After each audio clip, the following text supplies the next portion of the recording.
पीले दांत वाली बहू।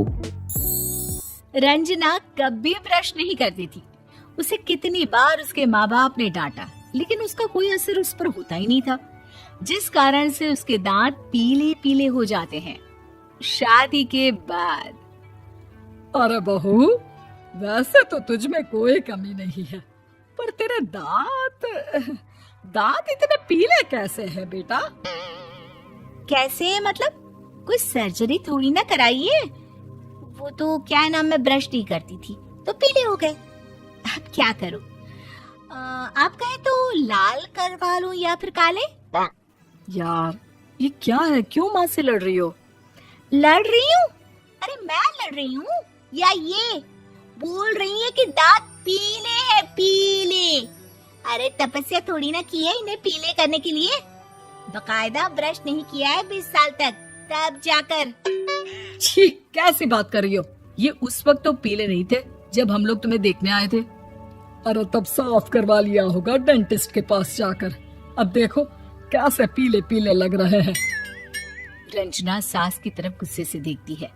फिर शुरू हो गई पीले पीले पीले। अरे पीले तो तब भी थे जब मेरे हाथ का रसगुल्ला उड़ा उड़ा कर खा रही थी और बोल रही थी, लड़की नहीं गुणों का खजाना दे रहे भाई साहब आप। खैर अब वो लोग करते भी तो क्या करते, पीले दांत वाली बहू पल्ले पड़ी थी तो झेलना तो था ही। एक दिन कीर्तन में रंजना गाना गा रही थी। अरे कमला बहन, माँ का द्वार है, यहाँ तो सब शुद्ध होकर आते हैं, फिर अपनी बहू को ब्रश भी नहीं करवाती तुम। दूर से पीले पीले दांत भक्ति में बाधा उत्पन्न कर रहा है। अरे कोई 2 साल के बच्चे थोड़ी ना लेकर आई हूँ मैं बहू बनाकर। अच्छी खासी लड़की है, अरे कैसे करवाऊं ब्रश? ये तो उसे खुद करना चाहिए ना। अब माँ बाप तो इसके जैसे तैसे निपटा दिए, ये नहीं सोचा कि सास कैसे संभालेगी। सास बहू को लेकर घर आ जाती है, लेकिन सोच लेती है कि अब इसे लेकर कहीं नहीं जाएगी। अगले रोज बहू कहती है, अरे क्या हो गया, मंदिर नहीं जाना क्या? कीर्तन का वक्त हो रहा है। मेरी मधुर वाणी से कान्हा जी जागते हैं और सोते हैं। आप तो जानती है ना उनकी भक्ति में कितना मन लगता है मेरा। वो क्या है ना, तबीयत ठीक नहीं लग रही है मेरी, आराम करूंगी मैं। तबीयत ठीक नहीं लग रही? अभी तो मिथुन के गाने पर नाच रही थी आप, और अब बोल रही है कि तबीयत ठीक नहीं लग रही। अरे भक्ति में मन लगा लो सासू माँ, ऊपर जाना है, क्या मुंह दिखाओगी आप? हाँ? सास को बहू की बात पर गुस्सा आ जाता है। मैं क्या मुंह दिखाऊंगी, इसकी चिंता तो ना कर, समझी? अपने मुंह की चिंता कर, जो ये पीले पीले दांत लेकर हर जगह पहुंच जाती है। पता है लोग कितना मजाक बनाते हैं। ना जी ना, मैं नहीं जाना कहीं तेरे साथ। तो ये बात है। कोई ना, मत जाओ, मैं अपने कमरे में ही बैठकर भक्ति कर लूंगी। ऊपर वाला दांत थोड़ी ना देखता है, मन देखता है, भावना देखता है। और अरे बस बस, तू सब कुछ दिखा, बस ये सफेद चमकदार दांत ना दिखाना किसी को, है? जा यहाँ से। बहू को सास की बात का कोई फर्क नहीं पड़ता, वो तो जैसी थी वैसी ही रह जाती है। सुबह नहाकर किचन में खाना बनाना, फिर खाना खाना, कीर्तन भजन करना और सो जाना। एक दिन, माँ जी मैं सहेली के घर जा रही हूँ, शाम को लेट आऊंगी। हाँ हाँ तो जाना, मैंने कौन सा तेरी आरती करनी है घर पर बैठकर। रंजना सहेली के घर जाती है, जहाँ वो पार्टी में जाने की तैयारी कर रही होती है। अरे शिखा, कहाँ जाने की तैयारी कर रही है? मैं गलत वक्त पर आ गई क्या? अरे नहीं यार, उल्टा सही वक्त पर आ गया।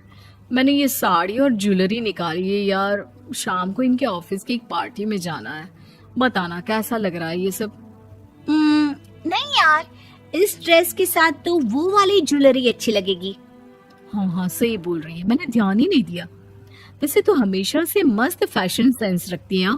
तो बड़ा जाती होगी ना पति के साथ पार्टी में। रंजना कुछ नहीं बोलती, बस सोचती है कि यार काश ये बात सही हो जाती, पर मैं क्यों नहीं जाती पार्टी में? क्या इन लोगों की कोई पार्टी होती नहीं होगी? रंजना घर आती है और रात में पति से सवाल करती है, एक बात बताइए, आप मुझे किसी पार्टी में क्यों नहीं ले जाते? क्या आपकी यहाँ ऑफिस में पार्टी नहीं होती? पति बेचारा क्या कहता कि दांत पीले हैं तुम्हारे इसलिए।